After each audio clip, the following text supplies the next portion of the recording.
to another great episode of the Bourbon Road with your hosts, Jim and Brian, where they talk bourbon and, of course, drink bourbon.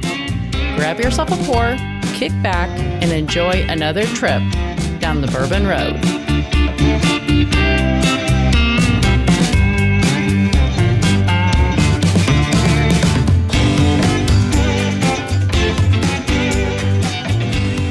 We're very excited to have Blanton'sBourbonShop.com as a new sponsor for the Bourbon Road podcast.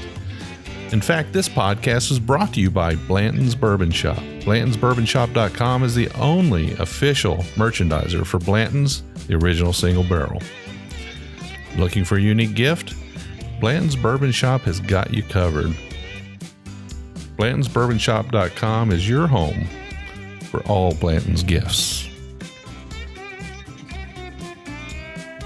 The Bourbon Road is excited to have pintsandbarrels.com as a sponsor of this episode, as well as our official custom apparel provider. Be sure to check out pintsandbarrels.com and browse their ultimate online store for bourbon lovers.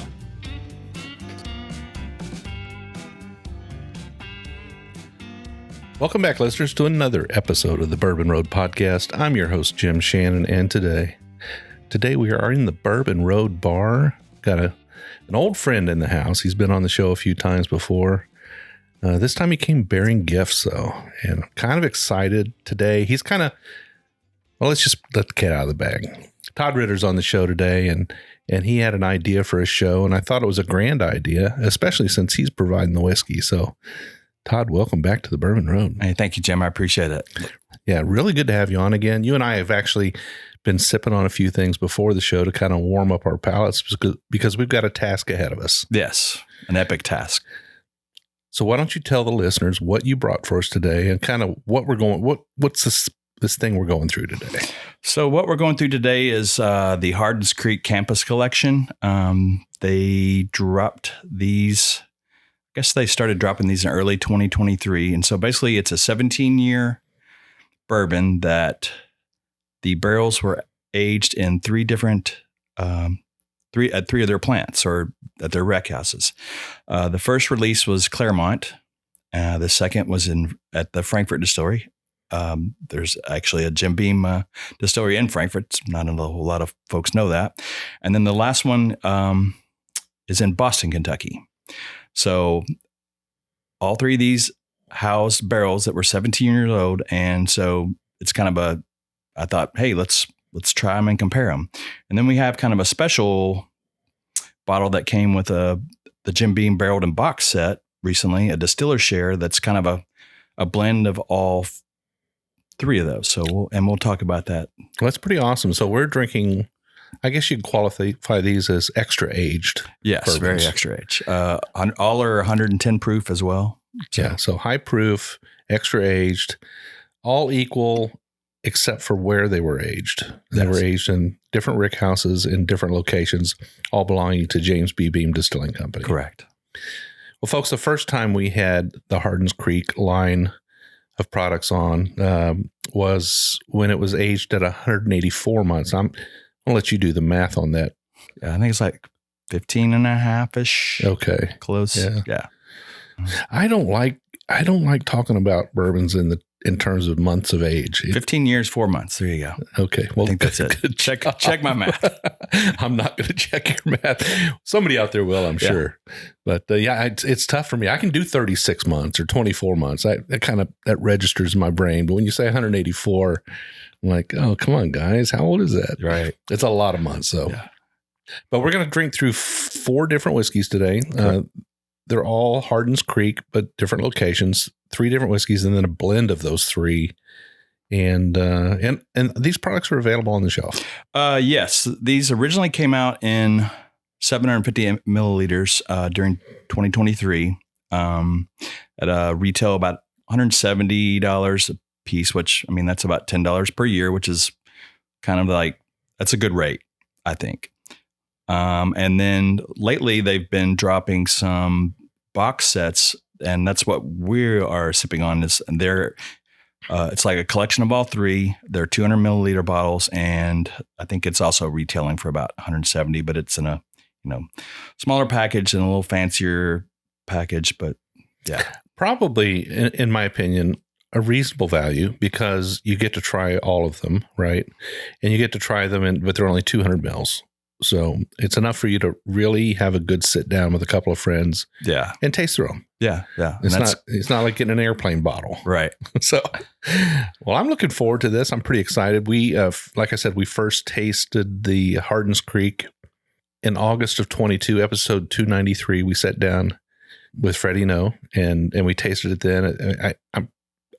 It's a long time ago for me, but I remember really enjoying it. Right. That was one of my favorite pours. I think probably it's a very highly rated pour. I've actually just dropped a 210 month. I think is starting to hit shelves now. So you're gonna make me do more math. No, that's okay. 210. I know when it gets to 240, it's 20 years. That's well, so just subtract. That's the simple easier. math. All right. We love it when it hits the times 10 or times 20. All right. The folks are saying, quit the math, guys. Get to the drinking. So not a math podcast. Thank goodness. All right. Well, let's check it out. Yeah. Cheers. Cheers. Wow. Does that nose like a 17-year-old bourbon? It's got a residual floral note to it that's kind of interesting. You would expect some of that to be gone by now. Yeah, it does. But there's that like peanut shell. Yeah. Peanut. Definitely got that nutty character. Maybe even like, I would say like roasted peanuts. The honey crystals on the outside of the peanuts, like honey roasted peanuts. Yeah. And the shells, of course, but I'm getting that sweetness is coming across. But the oak has got a pretty good effect on the nose here. Yeah, I agree. It's nice sweet oak. Oh, it doesn't, what'd you say the proof was again on this? 110. They're all 110. It doesn't quite nose 110 for me. It's not attacking my nostrils. No, it's not. It's very nice. Ready to taste it. Punching the nose. Yeah. Cheers.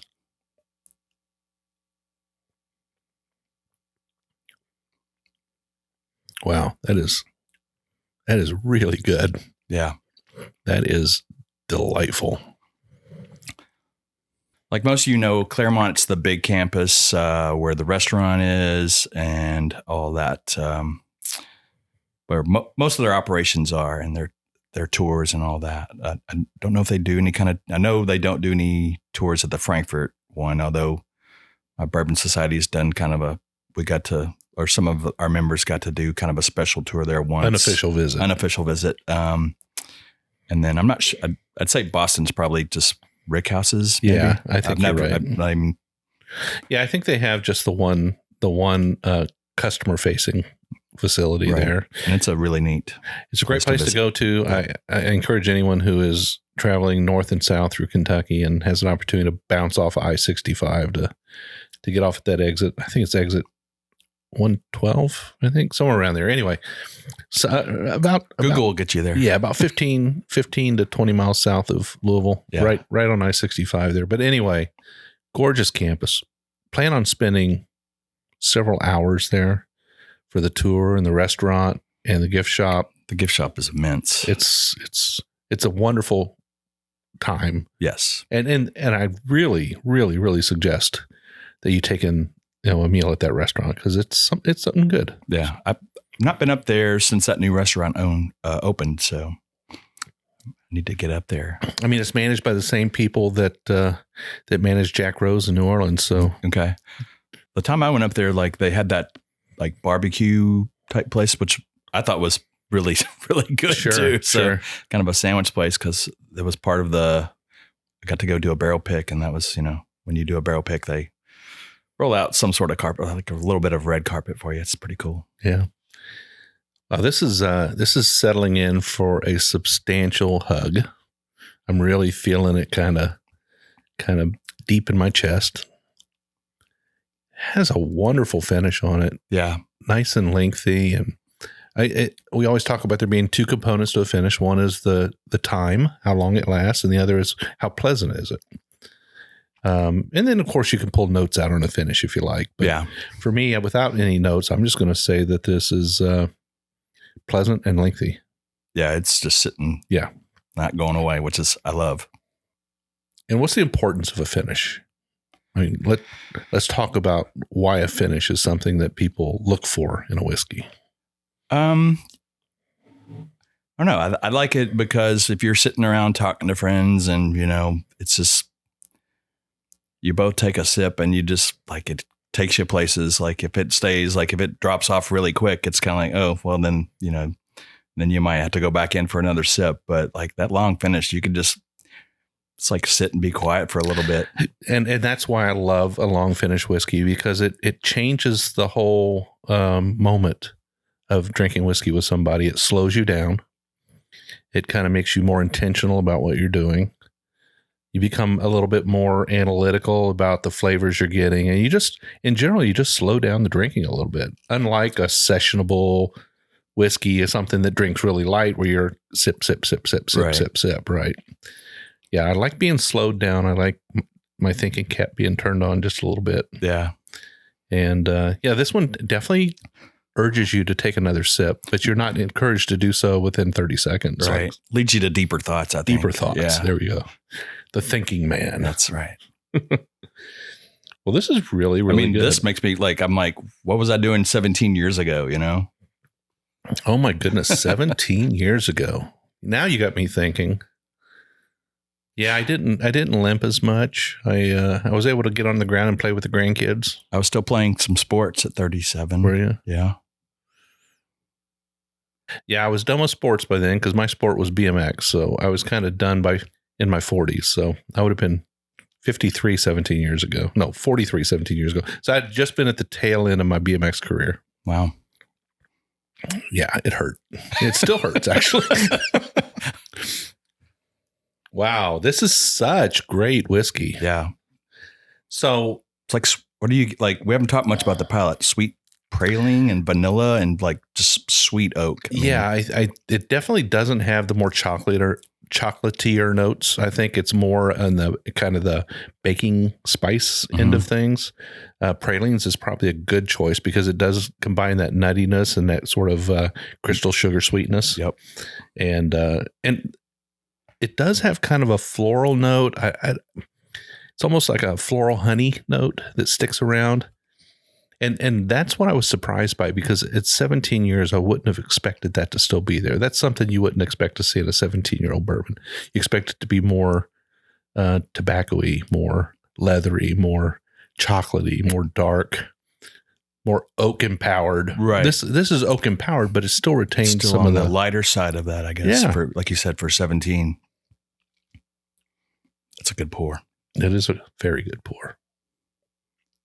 So let's talk about where you got this from. So your set came from a subscription service. Yes. I guess it's been going on for maybe a year and a half or so. The Jim Beam Barreled and Boxed membership. And so I think once every quarter, so they have like a spring drop, a summer, a fall, and a winter. And usually it's like 2 bottles. So it's been anywhere from like special little book, special bookers, 18-year-old Knob Creek, 15-year-old Knob Creek. And one of the past ones was this little combo of the campus collection and that special, what's called a distiller's share, which there have been 4 of those. And those are apparently either only available through this Beam and Box collection or at the distillery. And yeah, when we sample that one later, we'll get a little more detail on what's in that and the blend of that. But it's been a lot of fun. The prices vary. I know I didn't look up. It's obviously available in Kentucky, DC, I believe North Dakota, and a couple other states. But I mean, and that's due to limited quantities. Limited quantities, and there's a lot of bumps in the road when you get into the shipping and distributor, like distributing yourself kind of thing, I believe. Well, the good thing about this is this isn't a fixed price subscription. So you only pay for the price of the item that's actually being shipped to you when it's being shipped to you. Yes, that's correct. And prices have kind of varied depending on what they've sent, obviously. And there's tax here in Kentucky and shipping costs, but it's just been kind of fun. I mean, it's kind of like getting a special present like 4 times a year. The Bourbon Road did an episode on the Barrel and Box program from James B Beam Distilling. It was episode 192. And on that episode, we go through kind of the details of that whole thing and how you do it. I did check before we came on the show here. I'm not currently a member because we were complimentary members when we first started, but you can still sign up. They're still accepting people into the program. So just go to Jim Beam Barreled and Boxed and enter your zip code, and they'll tell you whether or not you qualify. Yeah. And I know originally when it first started that you had to take whatever they were sending, but now I think they've kind of let up on that a little bit. So if there's something, they'll kind of give you a heads up like, hey, this is what's coming. Do you want this? And I guess if you want to pass on that particular box that's coming, you can. So yeah. I have yet to do that. So you don't pass on whiskey very often. If I'm going to pay for it, I'm going to get it. All right. I'm ready to switch to the next one. Yeah. So the second one is, this one was the one that's housed in Frankfurt. So, okay. So let's talk a little bit about the Frankfurt facility. That is basically the, kind of the old granddad plant, right? Correct. Okay. Old National Distillers. I mean, there's been a distillery on that site since like the 1800s. It was actually the Frankfurt distillery back in those days. All right. Well, I'm hitting the nose on this a little bit, and I'm getting that same light floral note on it that I got on the other one, on the Claremont. Does this peanut seem more pronounced to you this time? I do believe that it's more shell this time for me. Yeah.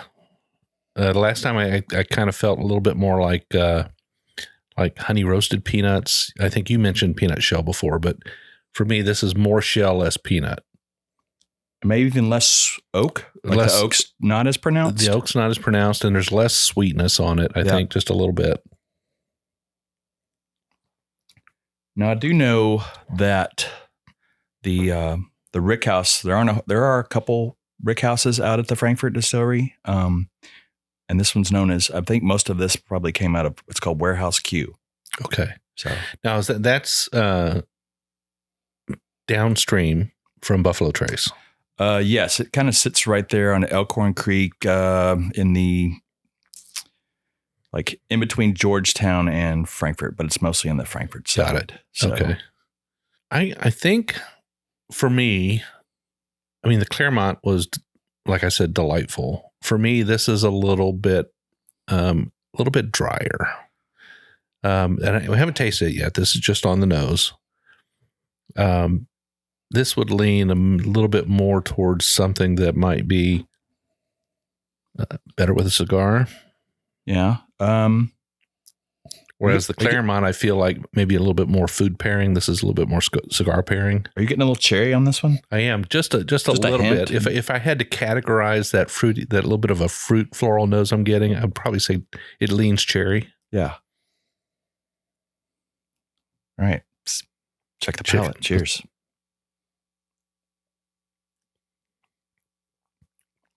Okay, this one's impacting the sides of my tongue a little bit more. My jawline. I wouldn't say this is darker, like we called that first one for a 17-year-old, a light 17-year-old. Mm-hmm. This one might be a little more like medium. It's got like a little more darker intensity to it.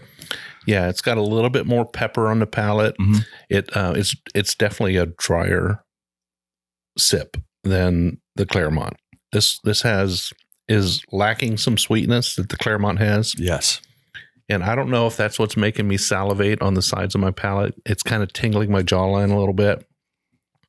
I call that dripping. It's kind of dripping on the jawline. Yeah. I don't know. I don't know what causes that.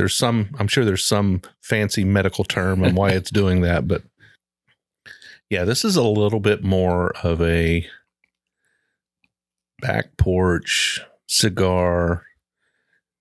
Wife kicked you out of the house. You got to go smoke a cigar on the back porch with your buddies. Whiskey. This is good stuff. And it has the same deep chest hug that I was getting before. This one drinks its age and drinks its proof, I think. Yes, I agree. Yep. Like this is what you would expect a 17-year bourbon to affect your palate. Wow. You're going to have to host this same tasting with some other friends of yours because this is really nice. Well, that's the plan. Yeah. So. This is really good. And 200 ml bottles, I know they look small, but we barely poured out, a little bit out of the neck. That you still got plenty there.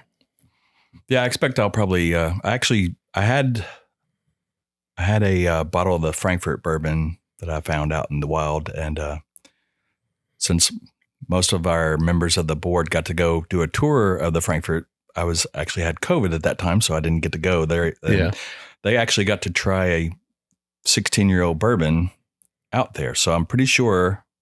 This was about a year ago. Obviously, this is probably the same thing. So, wasn't too long ago when I got that bottle. I shared we had a board meeting. I was like, "Here, try this. I'm pretty sure you had this when it was 16 years old. So here, try it at 17." So what are your expectations on the Hardins Creek expression legacy going forward?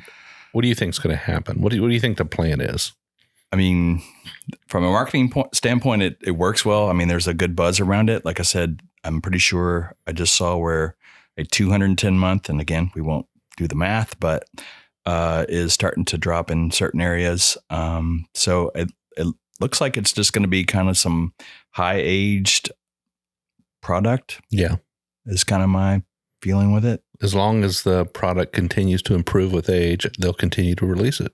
And I'm sure the stocks are pretty voluminous. Is that a word? Voluminous. Yes. Yeah. And I mean, if anybody's had Knob Creek 18, this is not Knob Creek 18 to me. Yeah. No. I found that very, very oak intensive, even more so. Yeah. It wasn't like the 15. The 15 was crazy oak, right? Yeah. Which is strange. But they fixed that with the 18 a little bit. And I enjoyed the 18. I did too. I think I would take this over the 18. Either of the two that we've had so far. Yes. Personally. Maybe not over the 12, though. I really might be that extra 10 proof too. I like that Knob Creek 12. It's pretty amazing. And some of those 14-year-old picks that you used to be able to find there were some amazing 14-year-old picks. Absolutely. Yeah, you could get them on both ends of the spectrum, right? You could get them wonderfully nutty and baking spice, and you could get them over oaked and dark. Yeah. I mean, they came both ways. It just depends on where they pulled them from. Yeah, I would say the finish on this is very similar to what we had in the first one, except it kind of... I feel like it's just a hair shorter, like medium to long, whereas that other one just was there a long time to me. Maybe that sweetness makes it just stick around a little bit longer. Yeah. I don't know. But yeah, it's very similar in how pleasant it is. Yeah. I have to say again, and I don't smoke cigars anymore, but were I still a cigar smoker, I would definitely call one out for this. You got a favorite of the two yet? I think for the moment, I like this a lot. This is a little bit more in my wheelhouse, but there was something special about the Claremont. Yeah. And so I'm going to still stick with the Claremont, even though this should be my pick because this is a little more down my alley. Yeah. If it was a horse race, it'd be kind of neck and neck. So neck and neck. But I keep thinking back to that Claremont and the initial impression I got on it. And I just thought how wonderfully delightful it was. And this one, I think, needs something to go along with it. Like I said, a cigar or something else. I don't know. It's really good, though. Yeah. It's fantastic. Two very, very... I tell you what I'm really looking forward to, that fourth pour. Yeah, I am too. And word is the Boston's the best, but I mean, that other one is so unique and I'm really intrigued. So when you say the word is the Boston is the next one we're going to try. The Boston is the next one we'll try. And yeah, just friends and, whiskey tubers and reviewers seem to think that Boston is the best. So I have not tried that one. So I'm really looking forward to that one as well. Now the Boston location is a little more hilly, right? I have never been in that area. So okay. Yeah, I think it is. Obviously, the Frankfurt location sits down in a valley. Sits down in the Creek Valley, yeah. The the Claremont location is kind of like a level ground, more or less. Just kind of some hills sitting behind little hills, it. not too much. You're kind of close to that Bernheim. Yeah, I think Boston's a little bit more knobs and knolls. So, yeah, great nose, great palate. Definitely different from the Claremont. I think that the Frankfurt's, it's another great pour. Altogether different. The two are very much different. Of the two, I think it might be more closer to the Knob Creek 18. Does that? I would say that, and again, it's hard to talk as if you're blind when you're not, but I would say if I was blind drinking this right now, I might almost guess a Knob Creek. Yeah. Yeah. What I don't think I would have on the first one. No, I don't think so either. Because it has that a little bit more of that. I might have guessed a Heaven Hill, maybe. Interesting. Yeah. Well, I think we've talked about it just, and when you get together, you talk about everything. So we've talked about Heaven Hill's kind of got a peanut shell kind of thing, and usually Jim Beam kind of has a peanut vibe to me. So, and sometimes some of the lesser Willet products do too. So it's kind of amazing that whole area down there, right? Must be an air thing. An air thing. It's terroir is what they call it. All right, folks, we're going to take a quick break. When we come back, we've got 2 more expressions of the Hardins Creek to try. And don't go away. The Boston's supposed to be the best from what we hear. We'll be right back.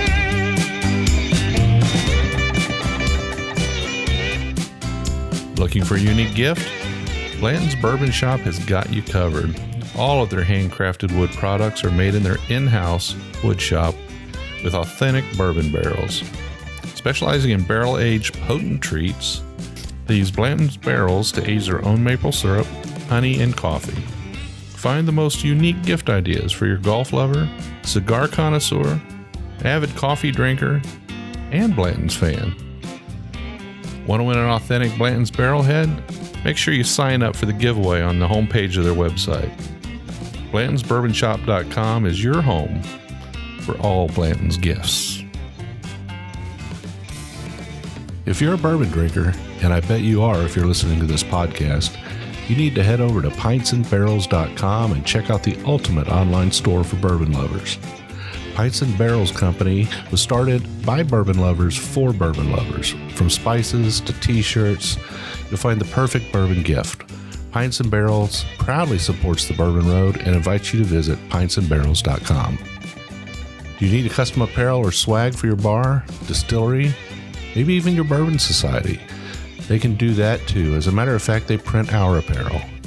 We're so happy with the quality and fast turnaround. PintsandBarrels.com, the ultimate bourbon lovers gift shop and branding specialist. All right, listeners, so we are back. We had a nice little break there. We had a little munchie bar set up here, but we tried not to eat too much of the spicy salami and other stuff. We sort of stuck with the wheat crackers, a couple of Cheez-Its. I had a couple of Cheez-Its. You had a couple of Cheez-Its. I had just one cracker. One and cracker. Some water. Now you're so good. You're so grounded in your tasting. I'm about grounded. All right. So in the first half, we had the Hardins Creek Claremont release, 17 years. We had the Frankfurt release, 17 years. Both were just short of amazing. Really, really good pours. Agreed. Both were fantastic. Highly, highly recommended. And a lot of fun to compare because they're so different. Same but different. Yeah. Same but different. They were both equally delightful, but different in their profiles.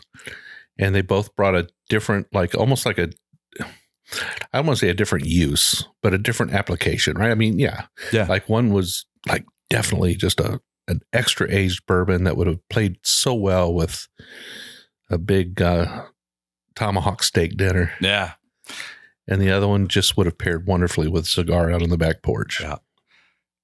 I just noticed kind of today before the show that on each bottle is kind of like the average humidity in each place, each rick house, and also they talk about like the average wind speed, which I didn't really when you think of aging.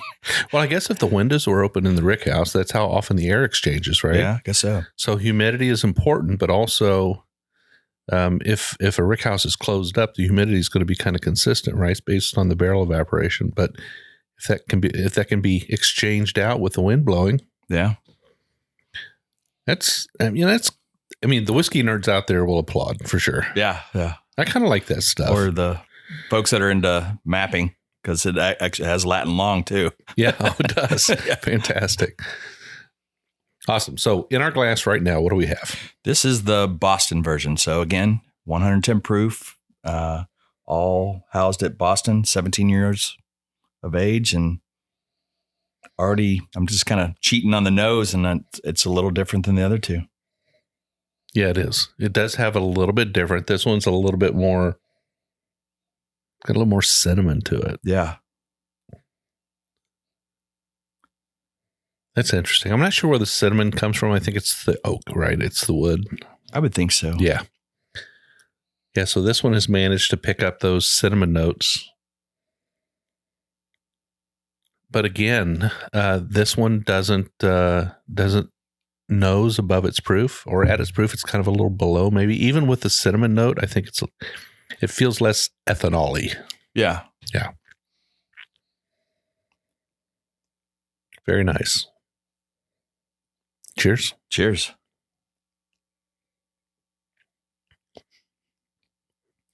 Oh, yeah. This is Mr. Spice Bomb.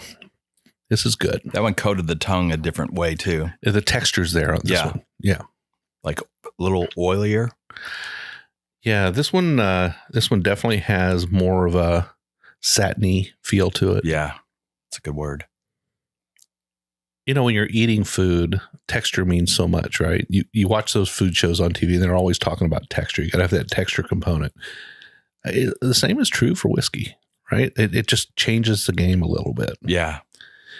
And you said some people were calling this out as one of the better ones. I wouldn't be surprised if it had something to do with the texture. Yeah. And that finishes, that's another long, long finish. It's just sitting there. Yeah, this one is, so I got a little bit of black pepper on the Frankfurt, I think it was. This one kind of minus the black pepper plus the cinnamon. Yeah. A little bit more of a spicy. I'd even go in like cardamom. Yeah, or allspice or allspice, yeah, something like that. I'm not great with the baking spice cabinet. There are others who do much better at that than I do, but all I know is this is a little bit more. I guess you could almost call it, if it was sweeter, if it had more like a vanilla cream to it, you could almost call it a cinnamon roll. But it doesn't have that vanilla cream component. Not quite. No, I mean it's like there, but it's not the star of the show. I think I get the hype. Mm-hmm. This might be my favorite too. Yeah, I think this is definitely impressing on me very quickly that this is the big brother to the other two. Yeah. Well done, Boston. Yeah, way to go, Boston. Nobody even knows where you are, but you obviously age bourbon very well. Most people out there are like, there's a Boston, Kentucky. So where did they get the foresight that many years ago to coordinate a batch for 17 years in the future or 15 years in the future or whatever it was? That'd be a great question to ask Freddie, 17 years ago. And I probably need to go back to episode 293 and listen to that interview that we did with Freddie. I don't remember. It's been since August of 22 when we did that, but he may have gone into more detail back then, and we may have gotten the answer to the question I just asked. Maybe I'm going to have to go listen. Yeah. Again. I only have capacity for so much in my little brain. I can't retain once you get past a few hundred whiskeys, honestly, I can remember if it was good or not. Yeah, I think, to me, that's the important thing. Right. I don't want to go back. I'm going to drink that again, or I don't want to drink that. I bought this again, or I drank this again. What did I do that for? But. Wow, yeah. This is, in fact, it's got just a tad bit of butter to it.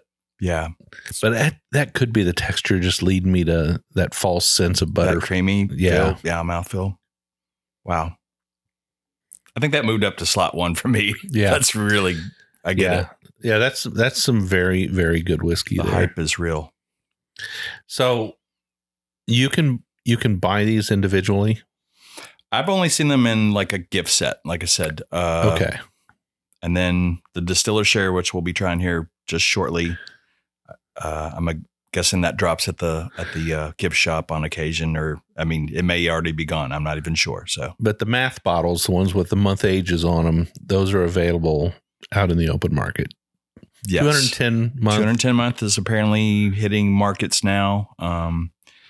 The other ones are probably kind of going to be hard to find, I would say, with the collectors and such out there. It's the way of the world these days. I would say, I mean, I'll be honest. So you're fairly certain that if inventory is available, this particular set's available at the gift shop. I literally just saw a set at my Kroger in Frankfurt like last week. Okay. So out in the wild and at the gift shop. I'm not sure if the 200 ml set's available at the gift shop. I would wager it probably is. Yeah. I mean, I would pull the trigger on that really quick, I think. Yeah. Just for the uniqueness. And I mean, how often do you see 17-year-old whiskey anymore? I mean, if you're hosting a bourbon night at your house, you call this Pappy Hardin, this thing would be gone. Yeah. I mean, I'll be honest with you. If you were hosting a bourbon gathering at your home and you had some fellow friends who are big bourbon geeks. Yeah, this is definitely for aficionados for sure. Yeah, and you want to sit around and just drink through 3 or 4 expressions. And we haven't had the 4th yet, but I'm just going to assume it's going to be equally nice. But you want to sit through and drink, some extra aged bourbons. I think these 200 ml bottles would probably support 3 or 4 sessions. Yeah, of tasting with 3 or 4 guys. What do you think? Yeah, I'd say so. It's not cheap, and that's my hope. So yeah, it's not cheap. I'm not trying to play it down. This hits your wallet just a little bit, right? And wow, this is really good. Don't go beyond your means. Do you really have to take this home when we're done? I can maybe leave you a little bit. No, you don't need to. I'm just kidding.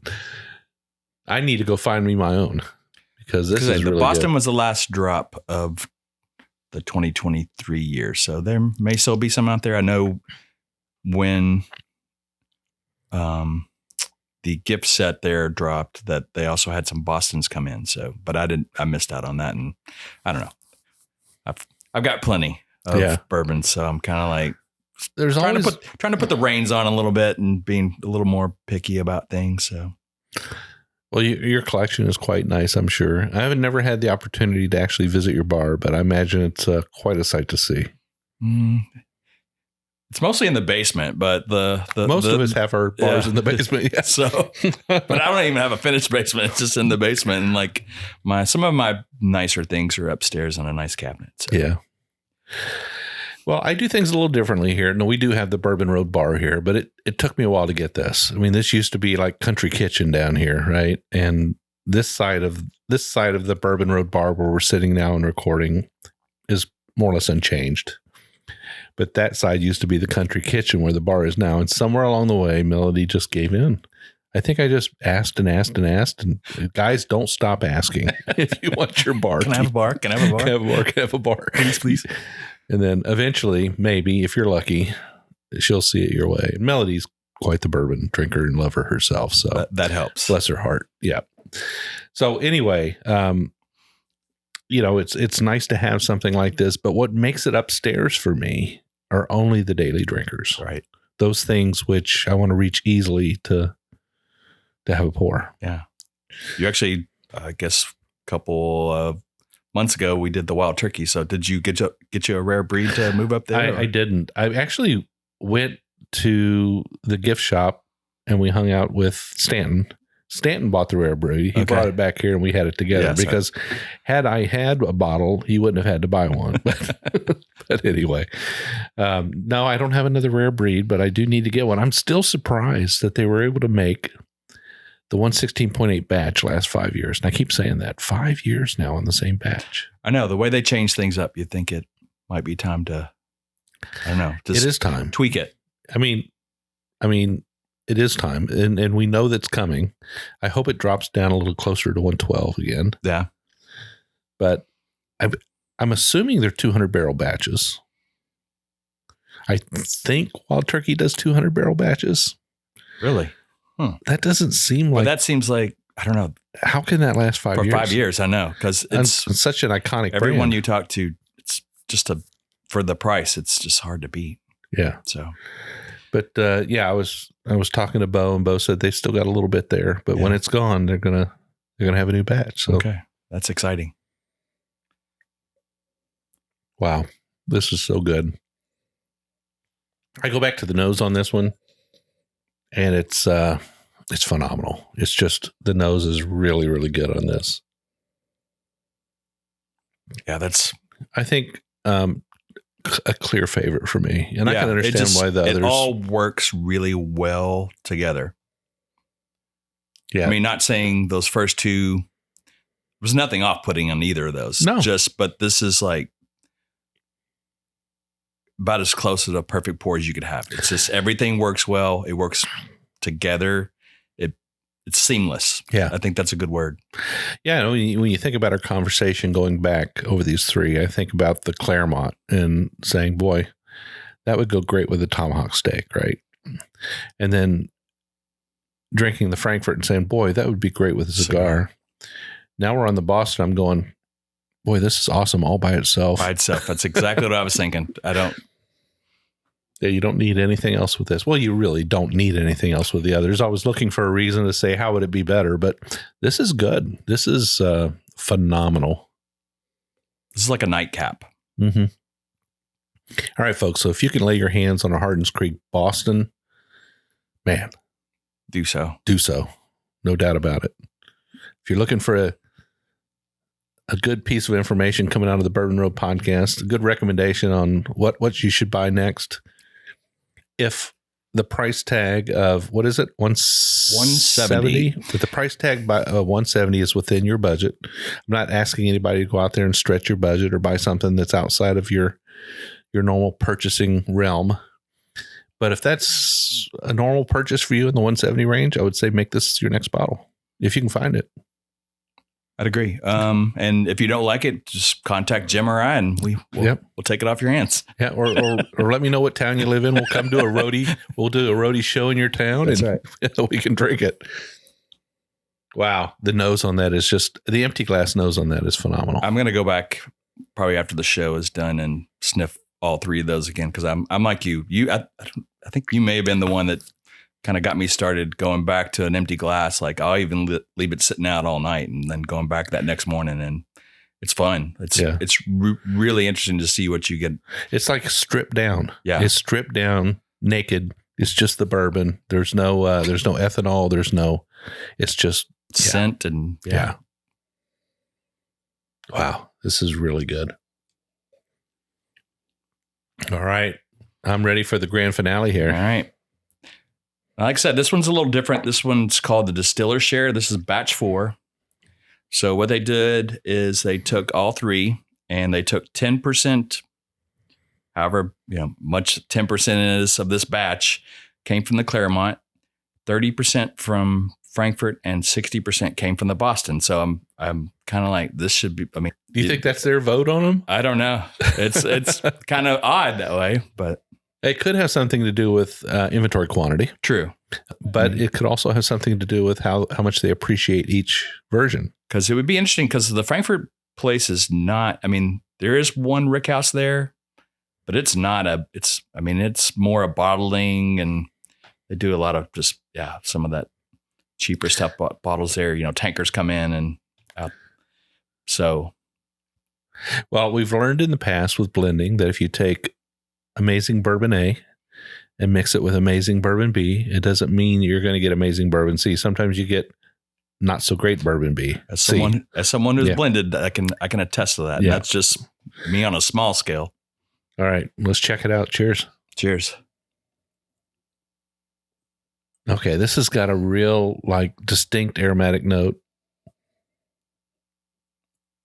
little bit more of a fresh note, like that first one. I'm getting kind of the nose, which is odd because it has the least amount. Yeah, I'm getting that Claremont nose on it. Caramel corn. Yeah, but not like, I'm not talking like super grainy. I don't know. It's like Cracker Jacks or like. Yeah, but it's got this this refreshing note to it, almost like the floral honey, maybe? Like a floral. Yeah, the floral honey. It's not the same as it was in the Claremont. It's a little bit different. But I would say that on the nose, the Claremont does sort of overpower the other two. Yeah, I would say that too, yes. It may even have the best nose of the three. Yeah. Okay, I'm ready to... Let's taste it. Let's do this. Cheers. Cheers. Okay. So the texture component is there. Which is probably coming from the Boston. Yep. A nice mix of the pepper and cinnamon notes from both the Boston and the Frankfurt. I think the Claremont gets lost on the palate a little bit, and the Boston and the Frankfurt sort of take over. There's a little added kind of bitterness to it. Yeah, there is. It's interesting. Like that's that A plus B doesn't always equal C. Yeah. Right. It's kind of sitting mid palate on me. Yeah, mid palate. It does hit the sides of the tongue like the Frankfurt did. Yeah. That second sip and that first sip after you've had a few things, like I'm getting a little more intensity now. A little more oak. It should be noted, all these are pretty much fresh cracks. We did open them up a little bit before we started recording. I'm trying to think of where this is going to sit in like the grand scheme of the four. It's good, but it does knock Boston from its perch. No, I think it honestly leans more Frankfurt than it does anything. Which is interesting. Yeah. And what was the percentage of the Frankfurt? 30. Yeah. It's 60, 10, 30. So 10 Claremont, 30 Frankfurt, 60 Boston. Yeah, I think the Frankfurt kind of took over a little bit. Maybe so much of the Boston went in for the mouthfeel, although it doesn't feel the texture's close, but that Boston texture was silky smooth. It's amazing. I mean, yeah, you figure, I mean, at 10%, Claremont took over the nose, and at 30%, Frankfurt took over the palate. But Boston's there. You can tell. Yeah. Wow. It's amazing. I wish I could have been in the room as they were blending this and talking about it. Right. I'd love to hear that conversation. Maybe if you see Freddie, you can ask him why the percentages. And like you said, it may come down to the volume they had of each, because I've never seen any kind of numbers on like how much of the Frankfurt was released, how many bottles or the NM. So, I mean, the depth of their inventories is so amazing. The fact that they're able to do something like this from 17 years ago just blows me away. Yeah. Because 17 years ago, let's think about it. 17 years ago, it was 2006, 2007. Bourbon was kind of in a semi-recovery. I was going to say, starting to pick up a little. Starting to pick up. Yeah, maybe they were laying down a few more barrels in anticipation of things getting better. But would they have been thinking about 2024 at that time? You know, that's hard to imagine. Like you said, hey, let's put some here. Let's put some there. Let's I don't know, whoever had the forethought should get a raise or a very hearty pat on the back. Because maybe it was just a happy accident. They're making more whiskey than they had room in the warehouses. Like, since this batch is really good White Dog, let's send it through these three places and store it. See what happens. See what happens, right? Yeah, I'd love to go back in time and be there for those conversations, like when those decisions are made, and understand, what they're thinking. We'll never know. And Freddie may not know either. Yeah. A lot of the people that worked back in 2006, maybe making those decisions, are no longer in the industry. That's true. Well, the Hardins Creek is a solid expression, or I should say a solid family of expressions from James B Beam Distilling. I think it has been elevated to an upper top shelf version of their product. Agreed. And I don't see it very often out there. I guess I'm not looking for it, but it's there's not gobs and gobs of bottles on the shelf. No, not a whole lot. I think this is one of those, even if, you don't want to throw $170 at a bottle, maybe if there's a decent price at a bar, you got a bonus check at work or something. This is something to give a whirl. I think any of these would make you happy. And so $170 bottle at a bar, what do you think a pour is going to cost? I would say 40, 50. I mean, ounce pour probably. 1 ounce pour. You get 25 ounces from a bottle. So that's a $1,200 take on a $170 bottle. Yeah. I mean, is that typical? I don't know. I don't know. I'm not in the bar business, but I'm just curious. Usually when I'm there, I'm like not thinking about it. I'm just like, ooh, that looks good. I would hope you could pick this up for 20 or 25 a pour. Yeah. I mean, it depends on where you're at. I'm like, if you're probably in Louisville or a bigger city, you know what I'm saying? Yeah. Like if you found this if either you or I found this at a Shelbyville bar or a Frankfurt bar, 25, 30 might be the trick. But so have you heard any negative comments on the Hardins Creek line other than the price? There was a little, blowback on when they dropped the first Hardins Creek, they also dropped like a 2-year product, which right is fine. It's fun, but it kind of like for the price. That was like Jacob's Well or something. Jacob's something. And the story that went along with it had to do with the original water well, right? Right. And 2-year product at $60 is kind of like an oddity for them because, as we said, they have a lot of barrels. So I'm like, you could have probably kept that at a little lower price. I get the uniqueness of it and that kind of thing. But so the Hardins Creek was the No Boys talking, and then the Jacobs, whatever, I'm trying to remember what it was. Jacob's Well something. Was the accountants talking, right? Yeah, I guess so. Maybe. I don't know.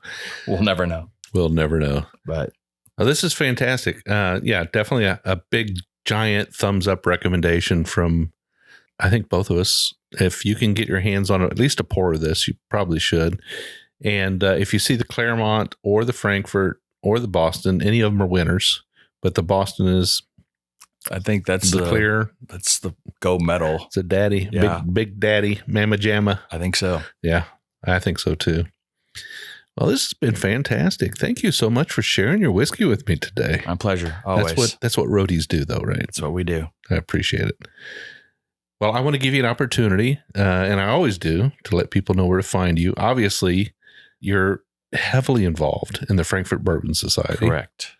And but individually, you have people can reach out to you. Yeah, I'm just on Facebook, Todd Ritter. Usually, I just have a lot of photos of my kids and what we're into. But the Frankfurt Bourbon Society has its own Facebook page, and we have events quite often. We have discussed in previous shows, and then I do have kind of a fun Instagram page where I just kind of post sometimes what I'm drinking or reading or, who I'm hanging out with. And it's the Dripping Barrel. The Dripping Barrel. The Dripping Barrel on Instagram. On Instagram. And as an active member and leader within the Frankfurt Bourbon Society, you lead some events, and you've got an event coming up, right? We've got one coming up with Broken Barrel, and then I'm trying to plan a little excursion to Pursuit United soon to go check out their new place. And I like those guys. I like what they're doing. Kenny does a great job with his podcast, he and Ryan. And so we're big fans of the Bourbon Pursuit, and I know that they've got more of an immersive experience there where they kind of help you put together a bottle. It's kind of is very unique. I know Stanton was on the show here a couple of weeks ago, and one of our sponsors, and he went down and spent the day with Pursuit, and they did the whole build your bottle experience. I think they call it the shebang, the whole shebang. The whole shebang. Yeah. So you've got something like that going. It's for members of the Frankfurt Bourbon Society. It is. And then we've also got an event coming up with McBrayer Legacy Spirits. And so we're always trying to get into something. And we just had the folks, the young lady you interviewed for Casey Jones. She came and shared her bottles with us, and it was a great event. And I was very surprised at those expressions. Yeah, looking forward to the eclipse this year. Yeah, absolutely. It's going to be neat. Well, as we mentioned in past shows, the Frankfurt Bourbon Society is open to membership from outside the area of Kentucky. So feel free to go to frankfurtbourbonsociety.com. Right? Did I get that right? Yes. And, if you come into Kentucky once or twice, I can always meet you at the building and we can have some pours. I mean, I've had quite a few bourbon roadies come and stop by, and always try to meet up with folks when they come in when I can. And in addition to having, a lot of barrel picks, the Frankfurt Bourbon Society has a lot of barrel picks. You guys also own an awful lot of barrels of whiskey in aging right now. You'll have to come. We're getting ready to distill probably next month. Oh, awesome. I'd definitely like to do that. So we can watch some water boil. Fantastic. Drink whiskey. Well, that's the best part. All right, Todd. Well, thank you again for coming on the show. It's always a pleasure. I'd love to have you as a regular guest. We always have such a great time. Thank you. I appreciate that. Folks, you can find the Bourbon Road on all social media outlets. You can find us on Instagram, Twitter, YouTube, Facebook, Threads, TikTok. We try to do them all. Every single week, we put out an episode on Wednesdays. We'll have a guest on like Todd. We'll drink through some whiskeys. We'll have a great time. We'll dive into a subject that's near and dear to our hearts, but it's always a good time. We hope you'll scroll up to the top of that app and hit that subscribe button so every single week you get a notification letting you know that the Bourbon Road has dropped another episode. We'd love to have you as a roadie. Roadies are kind of our friends, our fans. They're also people we share whiskey with. You can find us on our private Facebook group, the Bourbon Roadies. Just go on to Facebook, search out the Bourbon Roadies. You'll have to answer a few questions. Are you over 21? Do you like bourbon? And do you agree to play nice? Because the Bourbon Roadies is just a fun place for people to hang out, share information about the whiskeys they're drinking. Every single week, like I said, we drop an episode. We'd love to have you listen every single week. But until the next time, we'll see you down the Bourbon Road.